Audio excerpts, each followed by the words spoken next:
નમસ્કાર, આપ જોઈ રહ્યા છો કે ન્યૂઝ ને હું છું આપની સાથે પૂજા।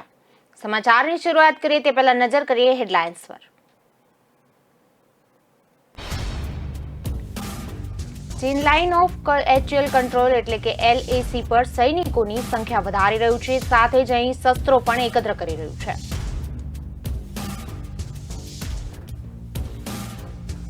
શહેરમાં સામાન્ય સંજોગોમાં માત્ર 10% જેટલી સ્ટ્રીટ લાઇટો બંધ હોય છે।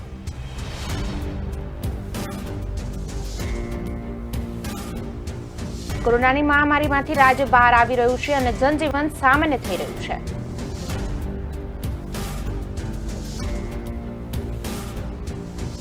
વર્ષ 2019માં રેલવે ટ્રેનોનું સમયપત્રક જાહેર કર્યા બાદ કોરોના મહામારીને કારણે 2020-21માં નવું સમયપત્રક જાહેર કર્યું નહોતું।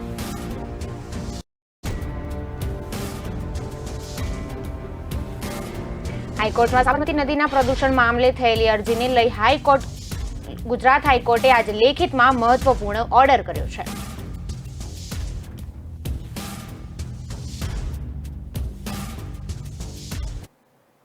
સમાચાર જોઈશું વિસ્તારથી। ચીન લાઇન ઓફ એક્ચ્યુઅલ કંટ્રોલ એટલે કે LAC પર સૈનિકોની સંખ્યા વધારી રહ્યું છે, સાથે જ અહીં શસ્ત્રો પણ એકત્ર કરી રહ્યું છે। ત્યારે ભાજપીય વિદેશ મંત્રાલયના પ્રવક્તા રીતમ બાગચીએ આ માહિતી જણાવી હતી કે તેમણે સ્પષ્ટ કર્યું હતું કે ભારત ચીનની હરકતો પર ચાંપતી નજર રાખી રહ્યું છે અને દેશની સુરક્ષા માટે તૈયારીઓ પૂર્ણ કરી દેવાઈ છે। એક પ્રેસ કોન્ફરન્સ દરમિયાન બાગચીએ કહ્યું હતું કે ચીન ઉશ્કેરણીજનક કૃત્યો કરીને તે LACમાં ફેરફાર કરવાનો પ્રયાસ કરી રહ્યું છે, પરંતુ ભારત પણ પોતાની સરહદોની સુરક્ષા કરવાનું જાણે છે અને અમે દરેક હિતનું રક્ષણ કરવા તૈયાર છીએ। ચીનના વિદેશ મંત્રાલયના પ્રવક્તા હુઆ ચુનિયાંગે ભારતીય સેના પર ચીનના પ્રદેશ પર ગેરકાયદે કબજો કરવાનો આરોપ લગાવ્યો હતો। ભારતીય વિદેશ મંત્રાલયના પ્રવક્તાએ ચીનના દાવાઓ અને આક્ષેપોને ફગાવી દીધા હતા અને કહ્યું હતું કે ચીન સરહદ પર તમામ પ્રકારની તૈનાતી વધારી રહ્યું છે, પરંતુ ભારત તેના પર ચાંપતી નજર રાખી રહ્યું છે।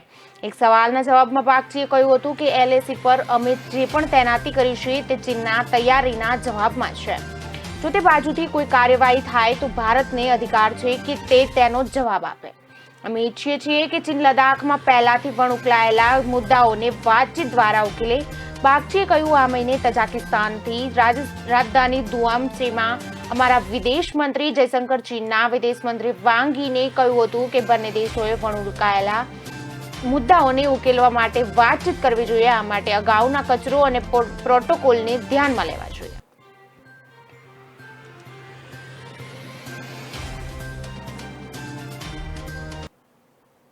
શહેરમાં સામાન્ય સંજોગોમાં માત્ર 10% જેટલી સ્ટ્રીટ લાઇટો બંધ હોય છે, પરંતુ છેલ્લા કેટલાક સમયથી આ રેશિયો વધીને 22% સુધી પહોંચ્યો હોવાની ફરિયાદ ઉઠતા મ્યુનિસિપલ સ્ટેન્ડિંગ કમિટીએ આ મામલે તત્કાલ પગલાં લેવા માટે નિર્દેશો આપ્યા છે।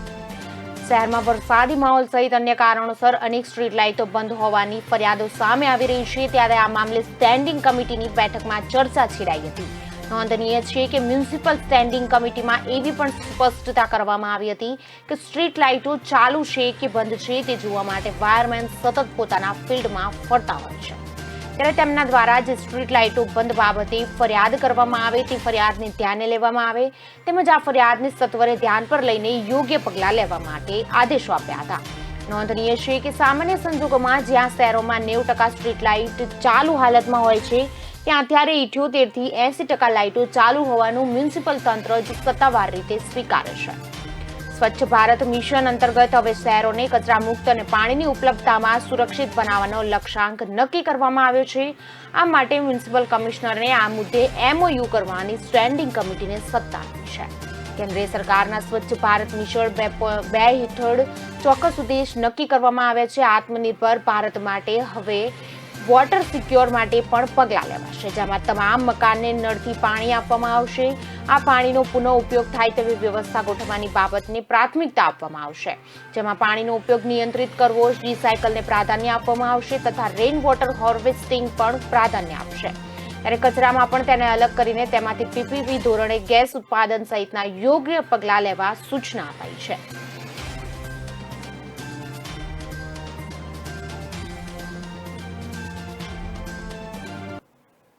કોરોનાની મહામારીમાંથી રાજ્ય બહાર આવી રહ્યું છે અને જનજીવન સામાન્ય થઈ રહ્યું છે, ત્યારે ખરીદી કરવાની અને ભવિષ્યના આયોજનને લઈને લોકોની પેટર્નમાં પણ પરિવર્તન આવ્યું છે. આ પરિવર્તન મકાનની પસંદગીમાં પણ જોવા મળી રહ્યું છે. ક્રેડાઈના જણાવ્યા પ્રમાણે છેલ્લા 1 વર્ષમાં રાજ્યમાં બીજા ઘર અથવા ફાર્મ હાઉસની માંગમાં 300નો વધારો થયો છે.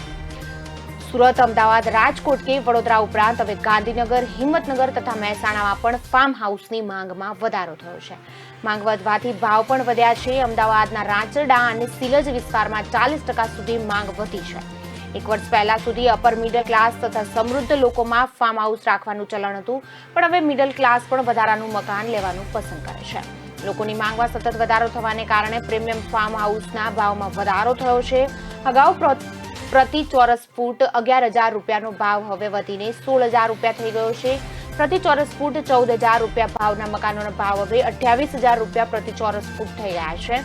અમદાવાદમાં જ થોળ તળાવની આસપાસના વિસ્તારમાં માંગ વધી છે, કારણ કે આ વિસ્તાર શહેરના 30 કિલોમીટર રેડિયસમાં આવે છે, જેના કારણે અહીં ખરીદેલું મકાન અને ઘર અને ફાર્મ હાઉસ એમ બંને રીતે ઉપયોગી બની શકે છે. અમદાવાદની આસપાસ રાચરડા, થોળ, હેપતપુરા રોડ, થલતેજ, સિલજ અને સાયન્સ સિટી જેવા સ્થળોએ માંગ વધી છે. ક્રેડાઈના મુખ્ય પ્રમુખ જગસઈ શાહે જણાવ્યું હતું કે અગાઉ ફાર્મ હાઉસ કે સેકન્ડ હોમને લક્ઝરી માનવામાં આવતા હતા, જેના કારણે લોકોનો પ્રયાસ એવો રહેતો કે હાલ જે ઘર છે એમાં જ ફેરફાર કરવામાં આવે કે પછી જમીન પર બનેલા ઘરને મોટું કરવામાં આવે. પણ છેલ્લા 1 વર્ષમાં લોકો એવું માનવા લાગ્યા છે કે બીજા ઘરની જરૂરિયાત પણ છે, જ્યાં શુદ્ધ હવા, ગ્રીનરી માણી શકાય. આવનારા સમયમાં કોરોના જેવી મહામારીની સ્થિતિમાં આ પ્રકારના ઘરમાં કેટલાક દિવસો ગાળી શકાય છે. વર્ષ 2019માં રેલવે ટ્રેનોનું સમયપત્રક જાહેર કર્યા બાદ કોરોના મહામારીને કારણે 2020-21માં નવું સમયપત્રક જાહેર કર્યું નહોતું. જોકે હવે રેલવે 1 ઓક્ટોબરથી જનતા માટે ટ્રેનોનું સમયપત્રક જાહેર કરી રહી છે. હજુ પણ લોકોને રેગ્યુલર ટ્રેનની સુવિધા નહીં મળે, કેમ કે નવું સમયપત્રક જાહેર કરવા છતાં તમામ ટ્રેનો હજુ સ્પેશિયલ ટ્રેન તરીકે જ દોડાવાશે, જેથી પેસેન્જરને ના છૂટકે રેગ્યુલર ટ્રેનની સરખામણીએ સ્પેશિયલ ટ્રેનમાં વધુ ભાડું ચૂકવવું પડશે. કોરોના મહામારી શરૂ થયા બાદ રેલવે ટ્રેનોનું સંચાલન બંધ કરી દીધું હતું. આ સમય દરમિયાન ઉચ્ચ અધિકારીઓએ પેસેન્જરોની સુવિધા માટે રેલવેના આધુનિકીકરણ માટે અનેક ટ્રેનોના સ્ટોપેજ ઘટાડી સ્પીડ વધારવાની પ્રક્રિયા શરૂ કરી હતી. તે માટે રેલવેએ ખાનગી સંસ્થાની પણ મદદ લીધી હતી. જોકે અનલોક શરૂ થયા બાદ રેલવેએ કેટલીક ટ્રેનો શરૂ કરી હતી, પરંતુ આ ટ્રેનો રેગ્યુલરના બદલે સ્પેશિયલ ટ્રેન તરીકે દોડાવાતી હતી.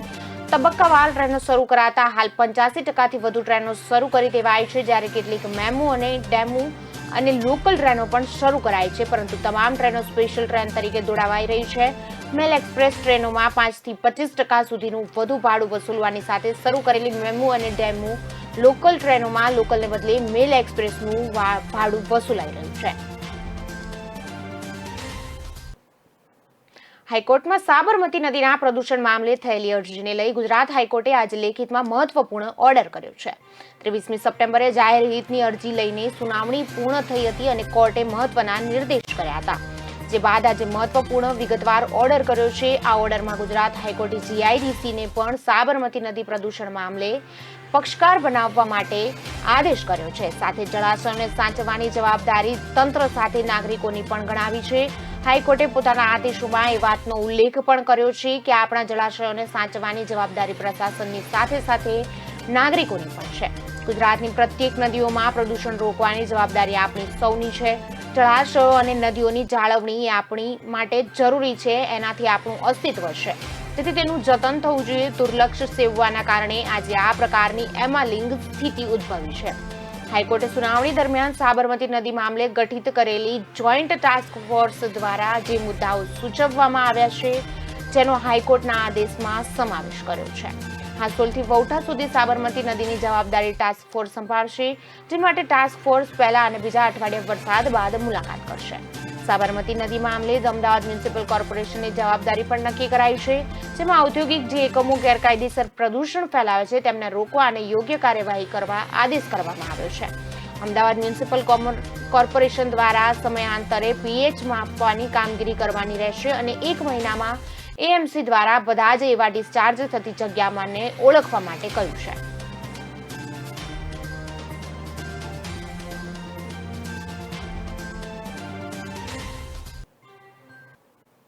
હાલ સમય થયો છે વિરામનો. પ્રજાના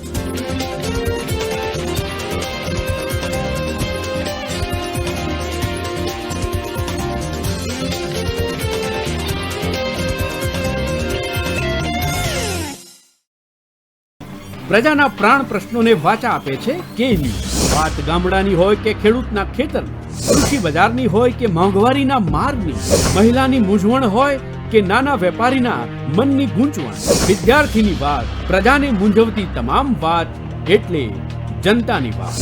ઉઠાવો ફોન અને ડાયલ કરો. કે ન્યૂઝ રજૂ કરશે જનતાની વાત જનતાના મુખે.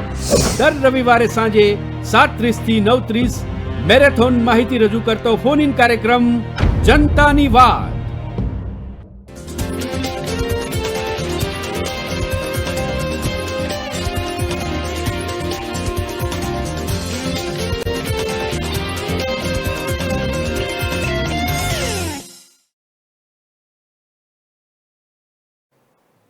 વિરામ બાદ આપનું સ્વાગત છે. જોઈએ આગળના સમાચાર. રિઝર્વ બેન્કે ઓટો ડેબિટના નવા નિયમ આજથી અમલી બનશે, ત્યારે તેના માટે લંબાવવામાં આવેલી ડેડલાઇન 30 સપ્ટેમ્બરે પૂરી થઈ ગઈ છે.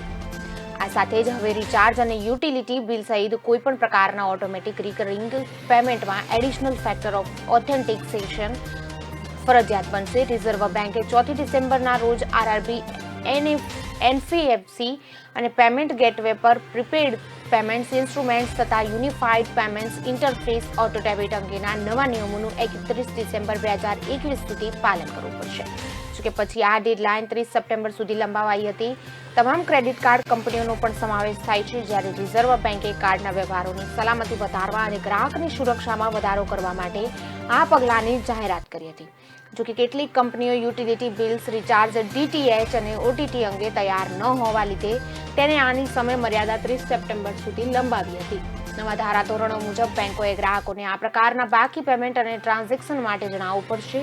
તેના માટે ગ્રાહકની મંજૂરી મેળવવી પડશે. આમાં ટ્રાન્ઝેક્શન ઓટોમેટિક અને સ્વસંચાલિત રીતે નહીં થાય, પણ ગ્રાહકની મંજૂરીથી થશે. 5,000 થી વધારે રકમની ચૂકવણી માટે બેંકોએ ગ્રાહકને નવી માર્ગદર્શિકા મુજબ વન ટાઈમ પાસવર્ડ મોકલવો પડશે.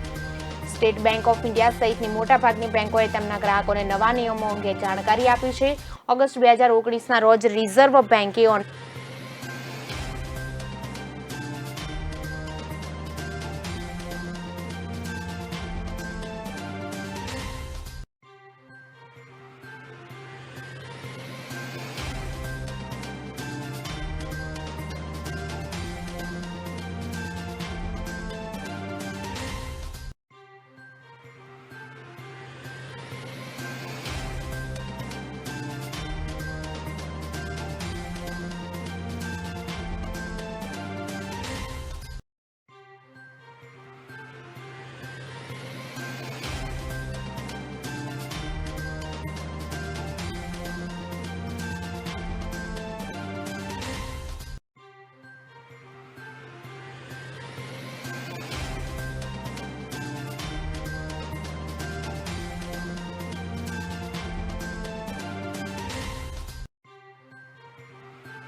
ગુજરાત ઉર્જા વિકાસ નિગમ લિમિટેડ યુનિટ દીઠ રૂપિયા 3.68ના ભાવે આગામી 23 મહિના માટે 1000 મેગાવોટ વીજળીની ખરીદી કરવાના 5 અલગ અલગ કરાર કર્યા છે. 1 સપ્ટેમ્બર 2021 થી 1 જુલાઈ 2023 સુધીના 23 માસ ગાળા માટે આ ખરીદી કરવાનો નિર્ણય લેવામાં આવ્યો છે. આ વખતની ખરીદી કરતી વેળાએ કેન્દ્ર સરકારની મિનિસ્ટ્રી ઓફ પાવર દ્વારા બિડિંગની પ્રક્રિયા કરવામાં આવેલા સુધારાઓ લાગુ કરવાની ગુજરાત વીજ નિયમન પંચે પણ છૂટ આપી છે. નવા મંજૂર કરવામાં આવેલા સુધારાને ધ્યાનમાં રાખીને કરવામાં આવેલા પાવર પરચેઝ એગ્રીમેન્ટ પ્રમાણે વીજળીની ખરીદી ન કરવામાં આવે તો તેને પરિણામે ગુજરાતના 1.30 કરોડ વીજ જોડાણ ધારકોને માથે ફિક્સ કોસ્ટનો વધારાનો બોજો આવશે. આ વીજ ખરીદી માટે ₹6,094 કરોડની ચૂકવણી કરશે. મધ્યમ ગાળા માટે વીજળીની ખરીદી કરવા માટે બિડિંગની પ્રક્રિયા માટે ગુજરાત ઉર્જા વિકાસ નિગમ લિમિટેડ દ્વારા વીજળીનો પુરવઠો આપનારને ફિક્સ કોસ્ટ પણ આપવાની જોગવાઈ કરતા સુધારાને લાગુ કરવાની અનુમતિ આપી છે. હા, આ મંજૂરી શરતી છે. વીજળી ખરીદનાર કંપની વીજળી ખરીદનારના જે કરાર કર્યા હોય તેનાથી ઓછી વીજળીની ગુજરાત ઉર્જા વિકાસ લિમિટેડની વીજ વિતરણ કંપનીઓ વીજળીની ખરીદી કરે તેવા સંજોગોમાં જ તેમને ફિક્સ કોસ્ટ આપવાની જોગવાઈ દાખલ કરાઈ છે. મિનિસ્ટ્રી ઓફ પાવરે અગાઉ ફિક્સ કોસ્ટ પેટે ફ્યુઅલ વસૂલવાની શોર્ટ ટર્મ, મિડ ટર્મ અને લોંગ ટર્મ પાવર પરચેઝ એગ્રીમેન્ટમાં છૂટ આપી હતી. જો કે 24મી ઓગસ્ટ 2021ના તેના ઓર્ડરથી બિડિંગ પ્રક્રિયા કરવામાં આવેલા સુધારાને મંજૂર કર્યા છે. ગુજરાત ઉર્જા વિકાસ નિગમ લિમિટેડે બિડિંગ પ્રોસેસમાં કેન્દ્ર સરકારની મિનિસ્ટ્રી ઓફ પાવરે દાખલ કરેલા સુધારાને ઝડપ મંજૂરી આપે તે માટે પિટિશન પણ કરી હતી. અગાઉ GU20NLA 1 સપ્ટેમ્બરે 2021થી 23 માટે મહિના માટે 1000 મેગાવોટ વીજળી ખરીદવા માટે ટેન્ડર મંગાવ્યા હતા, પરંતુ સ્ટેક હોલ્ડર એટલે કે આ બાબત સાથે સંકળાયેલા ક્ષેત્રો દ્વારા તેની સામે વિરોધ નોંધાવવામાં આવતા તેની સુનાવણી કરવામાં વિલંબ થયો છે. આ સુનાવણી હજી પૂરી થઈ નથી. આ અંગે આખરી ઓર્ડર પણ હજુ સુધી આવ્યો નથી. છતાંય GUVNLA 5 કંપનીઓ સાથે 23 મહિના માટે પાવર પરચેઝ એગ્રીમેન્ટ કરી લીધા છે. ગુજરાતમાં ડેરી ઉદ્યોગને જાણે ફટકો પડ્યો હોય તેવું ચિત્ર ઉપસ્યું છે. તેના કારણે એ છે કે ગુજરાતમાં છેલ્લા કેટલાક સમયમાં સહકારી મંડળીઓ દ્વારા સંચાલિત 1272 દૂધની ડેરીઓને ખંભાથી તાળા લાગી ચૂક્યા છે. ખુદ રાજ્ય સરકાર સહકાર વિભાગે એક મુદ્દે એકરાર કર્યો છે કે દાહોદ જિલ્લામાં સૌથી વધુ 170 દૂધની ડેરીઓ બંધ થઈ ગઈ છે. ગામડાઓમાં દૂધ વ્યવસાયને લઈને બદલાવ જોવા મળી રહ્યો છે. દૂધની ડેરીઓમાં દૂધ ભરાવાને બદલે ગ્રામજનો વધુ ભાવ મળતા ખાનગી ડેરીઓ તરફ પડ્યા છે. ઘણા તો ખુદ જ દૂધનો વ્યવસાય કરતા થયા છે. આ કારણોસર સહકારી મંડળીઓ દ્વારા સંચાલિત દૂધ ડેરીઓમાં દૂધની આવક જ ઓછી થઈ ગઈ છે. દૂધની આવક જ ન હોય તો ડેરીનું સંચાલન કેવી રીતે ચાલે તે એક મોટો સવાલ છે. આ પરિસ્થિતિ સર્જાતા ગ્રામ્ય વિસ્તારોમાં જાણે દૂધની ડેરીઓના વળતા પાણી થયા છે. ખુદ રાજ્ય સહકાર વિભાગે ખુલાસો કર્યો છે કે ગુજરાતમાં અત્યાર સુધી કુલ 1337 દૂધની ડેરીઓ બંધ થઈ ગઈ હતી. જોકે સરકારના પ્રયત્નથી ફરી 65 દૂધની ડેરીઓ શરૂ થઈ હતી. હજુ રાજ્યભરમાં 1272 ડેરીઓ બંધ પડી છે. સૌથી વધુ દાહોદ જિલ્લામાં 170 ડેરીઓ બંધ પડી છે. આ ઉપરાંત નર્મદામાં 152, ભરૂચમાં 116, કચ્છમાં 81, સાબરકાંઠામાં 64, ડાંગમાં 93 અને અમદાવાદ જિલ્લામાં 56 ડેરીઓ બંધ પડી છે. ગામડાઓમાં હવે ગ્રામજનોને દૂધની ડેરીઓનું સંચાલન કરવા રસ જ નથી રહ્યો, ત્યારે પરિણામે સરકાર મૂંઝવણમાં મુકાઈ છે. ઉપરાંત નાણાકીય ગેરરીતિ, પોલીસ ફરિયાદ સહિત સ્થાનિક રાજકારણને લીધે ડેરીઓના પાટિયા પડ્યા છે. જાણકારોનું કહેવું છે કે જો આ સ્થિતિ બરકરાર ન હોય તો દૂધની બંધ પડેલી ડેરીઓની સંખ્યામાં હજુ વધારો નોંધાઈ શકે છે. અમદાવાદ રાજકોટ હાઈવેને 6 લેન કરવાની ધીમી ગતિથી ચાલતી કામગીરીથી નિયત સમય મર્યાદામાં આ કામગીરી પૂર્ણ થઈ શકી ન હોવાથી કોન્ટ્રાક્ટરને માર્ગ અને મકાન વિભાગ દ્વારા નોટિસ ફટકારાઈ છે. તેમ જિલ્લા કલેક્ટર અરુણ મહેશ બાબુએ જણાવ્યું હતું. રાજકોટ અમદાવાદ હાઈવેને 6 લેન કરવાની કામગીરીનું ખાતમુહૂર્ત પૂર્વ મુખ્યમંત્રી વિજય રૂપાણીના હસ્તે કરવામાં આવ્યું હતું. 4 વર્ષ પૂર્વે આ કામગીરી શરૂ કરવામાં આવી હતી, પરંતુ હાઈવેને 6 લેન કરવાની કામગીરી અત્યંત ધીમી ગતિ ચાલી રહી છે. જેમાં રાજકોટ, બામણબોર, બગોદરા અને બગોદરાથી અમદાવાદ એમ 3 પાર્ટમાં આ કામગીરી શરૂ છે. પરંતુ રાજકોટ બામણબોર વચ્ચે 6 લેનની કામગીરી નહીવત થયેલી છે. અંતે આ કામગીરીમાં ઝડપ આવતી ન હોય કોન્ટ્રાક્ટને માર્ગ મકાન વિભાગ દ્વારા નોટિસ ફટકારવામાં આવી છે. રાજકોટ અમદાવાદ હાઈવે પર સતત વધી રહેલા ટ્રાફિકના પગલે આ હાઈવેને 4 લેનમાંથી 6 લેન કરવાની કામગીરી પોણા 2 વર્ષથી શરૂ છે. પરંતુ આ કામગીરી ધીમી ગતિએ ચાલી રહી હોય તે ટ્રાફિકના પ્રશ્નો ઊભા થઈ રહ્યા છે. તેની સાથે વાહન ચાલકોને પણ મુસીબતોનો સામનો કરવો પડી રહ્યો છે. રાજકોટ અમદાવાદ 6 લેન હાઈવેની ધીમી ચાલતી કામગીરીને લઈને જિલ્લા કલેક્ટર અરુણ મહેશ બાબુએ 23 દિવસ પહેલા કોન્ટ્રાક્ટરને ખખડાવી નાખ્યા હતા. આ કામગીરીને ઝડપી બનાવવા હાઈવે ઓથોરિટીના અધિકારીઓના રિવ્યુ લેવામાં આવ્યા હતા.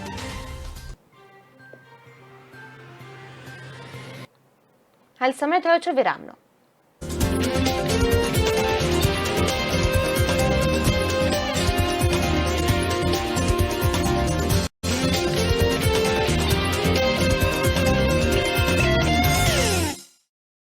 जसप्रीत अच्छा कर रहा है ना? हाँ ठीक है फास्ट बॉलर बन जाएगा ना? मैडम, इसका रनअप इतना छोटा है ना, फास्ट बॉलर बनना बहुत मुश्किल है। जो बोले तू रफ्तार नहीं पकड़ पाएगा सर उसको पलट दे। तेरा नन्हा सा रनअप बीच में आएगा। जिसने भी कहा है तूने गलत रास्ता चुना है, तेरा हंसता हुआ चेहरा मुन्ना तेरी खुद की किल्ली उड़ाएगा। तू किसे डराएगा? जा एक यॉर्कर में सबकी पकड़ पलट दे।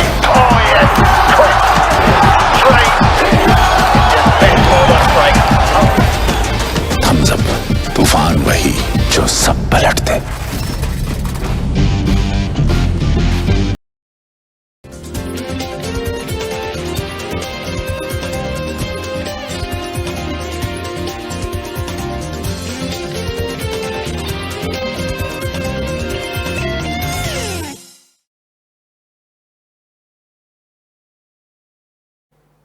વિરામ બાદ આપનું સ્વાગત છે. જોઈએ આગળના સમાચાર. વાત કરીએ અમદાવાદ શહેરની, તો અમદાવાદ શહેરમાં ચોમાસામાં વરસાદ બાદ અનેક જગ્યાએ રોડ તૂટી ગયા હોવાની અને ખાડા પડ્યા હોવાની લોકો ફરિયાદ કરી રહ્યા છે.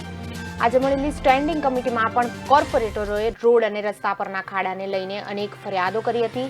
સ્ટેન્ડિંગ કમિટીના ચેરમેન હિતેશ બારોટે જણાવ્યું હતું કે આગામી નવરાત્રી પહેલા નોરતાથી ખાડા પૂરવાની કામગીરી કરવામાં આવશે. નવરાત્રી સુધીમાં અમદાવાદના તમામ રોડ પરના ખાડા પૂરી દેવામાં આવશે. આ ઉપરાંત હું જાતે જ વિઝિટ લઈશ. અત્યારે વરસાદી સિઝન છે, જેને લઈને કામગીરી ઓછી થઈ રહી છે, પરંતુ આગામી દિવસોમાં રોડ પરના પેચવર્ક અને ખાડા પૂરી દેવામાં આવશે. આ ઉપરાંત શહેરમાં ચોમાસા દરમિયાન અનેક વિસ્તારોમાં સ્ટ્રીટ લાઇટ પણ બંધ હોવાની ફરિયાદો ઉઠી હતી. શહેરમાં 30% વિસ્તારમાં સ્ટ્રીટ લાઇટ બંધ હોવાને લીધે ઝડપથી લાઇટો ચાલુ કરવા સૂચના આપવામાં આવી હતી. સ્ટેન્ડિંગ કમિટીની બેઠકમાં નોનવેજની ગેરકાયદે ચાલતી દુકાનો બંધ કરાવવા માટે સૂચન કરવામાં આવ્યું છે અને આ બાબતે ડ્રાઈવ પણ યોજવામાં આવે તેવી પણ સૂચના કરવામાં આવી છે. અમદાવાદમાં મોટાભાગે રોડ ઉપર અને મંદિરોની આસપાસ કેટલાક સમયથી ગેરકાયદેસર દુકાનો ધમધમી રહી છે, જે કોર્પોરેશનના આરોગ્ય વિભાગ અને એસ્ટેટ વિભાગ દ્વારા બંધ કરાવે તો તેઓ બીજી જગ્યા પર ખોલી નાખે છે, જેને લઈને હવે આ ડ્રાઈવ યોજવાની કવાયત હાથ ધરવામાં આવી છે. જે પણ દુકાનોના લાયસન્સ નહીં હોય તેને બંધ કરવામાં આવશે.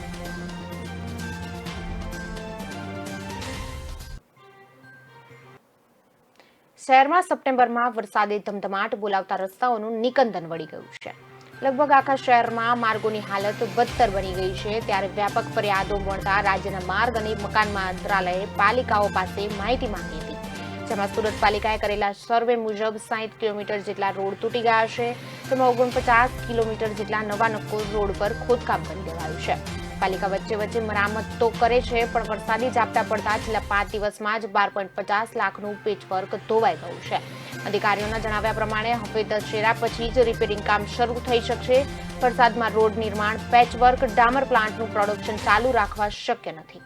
પરિસ્થિતિ સુધારવા પ્રયાસો થઈ જ રહ્યા છે, પણ વરસાદ હોવાથી બધું વ્યર્થ સાબિત થઈ રહ્યું છે. મોટી નુકસાની ટાળવા માટે ચોમાસું પૂરું થવાની પ્રતીક્ષા કરવી પડે તેવી લાચારી છે. દશેરા પછી જ નવા રોડ બનાવાશે તથા રિપેરિંગ થઈ શકશે તેવી સંભાવના છે.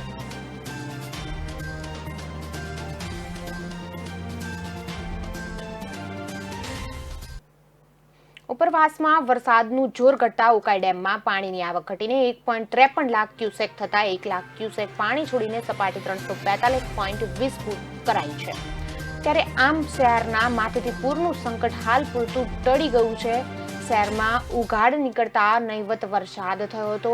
ગુલાબ વાવાઝોડાની અસરને કારણે ગુજરાત ઉપરાંત ઉકાઈ ડેમના ઉપરવાસમાં છેલ્લા 2 દિવસથી ભારે વરસાદ પડી રહ્યો હતો, જેને પગલે ઉકાઈ ડેમમાં વધી રહેલી પાણીની આવકને ધ્યાનમાં લઈને તંત્ર બપોરે 2 વાગ્યા સુધીમાં ડેમમાં સતત 2 લાખ ક્યુસેક પાણી છોડતા તાપી બંને કાંઠે વહેતી થઈ છે. ડેમમાં ઉપરવાસમાંથી 2,07,249 ક્યુસેક પાણીની થઈ રહેલી આવકની સામે એટલું જ 2,07,249 ક્યુસેક પાણી શરૂઆત કરવામાં આવી હતી. જોકે ઉપરવાસમાં વરસાદ ધીમો પડતા ડેમમાં પાણીની આવકમાં ઘટાડો થયો હતો. પાણીની આવક કંઈક વધારે જ નોંધાઈ હતી, જેની સામે તંત્ર દ્વારા ડેમના 10 દરવાજા 4 ફૂટ ખોલી 1,01,507 ક્યુસેક પાણી છોડવાની શરૂઆત કરી છે. જ્યારે સપાટી 342.17 ફૂટ નોંધાઈ હતી. વીતેલા 24 કલાકમાં 108 મીમી વરસાદ નોંધાઈ ચૂક્યો હતો.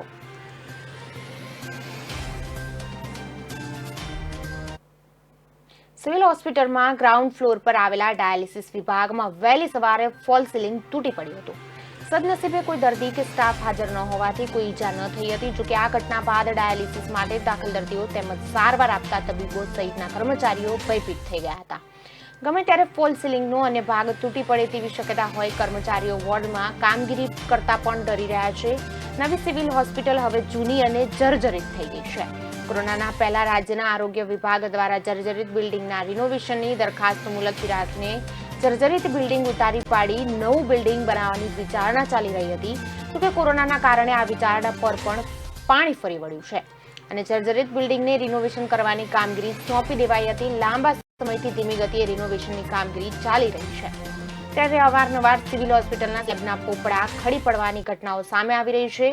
ત્યારે સિવિલ હોસ્પિટલમાં ગ્રાઉન્ડ ફ્લોર પર આવેલા G0 વોર્ડમાં ડાયાલિસિસ વિભાગમાં વહેલી સવારે ફોલ સીલિંગ તૂટી પડ્યું હતું. જોકે કોઈ નીચે ન હોવાથી દર્દી દાખલ ન હોવાથી કોઈને ઈજા કે જાનહાનિ થઈ ન હતી. જર્જરિત બિલ્ડિંગમાં અલગ અલગ વોર્ડમાં તેમજ લોબીમાં ઠેર ઠેર વરસાદી પાણી સ્લેબમાંથી નીચે ટપકે છે, જેના કારણે દર્દીઓને પારાવાર હાલાકીનો સામનો કરવો પડી રહ્યો છે. બીજી તરફ આવી સ્થિતિમાં કામગીરી કરતા તબીબો અને કર્મચારીઓને પણ જીવ જોખમમાં મુકાતો હોવાથી તેઓ પણ ભયભીત જોવા મળી રહ્યા છે. ગમે ત્યારે સ્લેબનો પોપડો માથે પડવાની આશંકા સાથે હાલ કર્મચારીઓ કામગીરી કરી રહ્યા છે.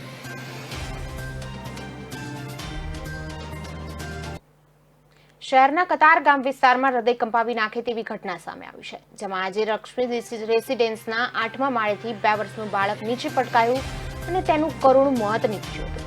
રમતા રમતા બાળક નીચે પટકાવવાની ઘટના સીસીટીવીમાં કેદ થયું છે અને જેમાં જણાઈ આવે છે કે ફ્લેટના આગળના પેસેજમાંથી બાળક ગ્રીલ પાસે રમતું હતું અને આ દરમિયાન તેને નીચે પટકાયું. આ ઘટના માતા અને પિતા અને પરિવારજનો માટે લાલ બત્તી સમાન કિસ્સો છે.